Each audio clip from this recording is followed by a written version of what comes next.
Hi viewers, ఈరోజు వచ్చేసి నేను బెండకాయ కర్రీ చేస్తున్నాను. ఈ బెండకాయ కర్రీకి వచ్చేసి ఫస్ట్ ఆయిల్ వేసుకొని అందులో బెండకాయ ముక్కలను వేసుకొని స్లో ఫ్లేమ్లో మనము కుక్ చేసుకోవాలి, అంటే వేయించుకోవాలి.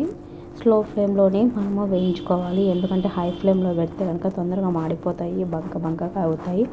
సో ఈ బెండకాయలు మనం కొద్దిసేపు ఆరబెట్టుకున్నా కూడా ఇలా మనము అడుగు మాడకుండా బంక కాకుండా ఉంటాయి. సో మనము కట్ చేసుకొని ఒక 2 hours అలా ఆరబెట్టుకుంటే చాలా బెటర్గా ఉంటుంది.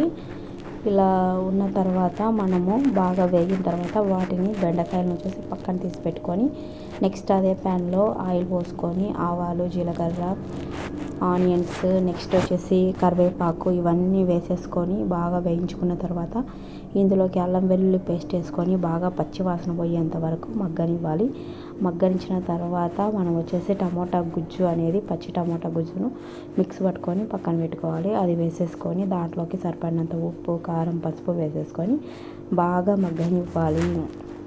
ఇది ఎలా మగ్గనివ్వాలంటే ఆయిల్ పైకి వచ్చేంత వరకు మగ్గనివ్వాలి. మగ్గనిచ్చిన తర్వాత ఇందులోకి వచ్చేసి మనము ముందు వేయించి పెట్టుకుని ఉంటాం కదా, అవి బెండకాయలు, అవి వచ్చేసి బెండకాయలు ముందు వేయించుకొని పెట్టుకున్నటువంటి బెండకాయలు ఇందులోకి యాడ్ చేసుకొని ఒక 2 or 3 minutes ఉంచుకోవాలి. ఉంచుకున్న తర్వాత ఇందులోకి బాగా మనము వేగనివ్వాలి. గరిటెతో స్లో ఫ్లేమ్లోనే తిప్పుకుంటూ తర్వాత సరిపడినంత వాటర్ వేసుకున్న తర్వాత దీనిలోకి సరిపడినంత కొత్తిమీర వేసుకొని ఫైనల్గా వచ్చేసి మనము ధనియాల పొడి వేసుకోవాలి. ఓకే ఫ్రెండ్స్, ఈ వీడియో కనుక మీకు నచ్చినట్లయితే లైక్ చేయండి, షేర్ చేయండి, సబ్స్క్రైబ్ చేయండి. మరో మంచి వీడియోతో మేము ముందుకు వస్తాను.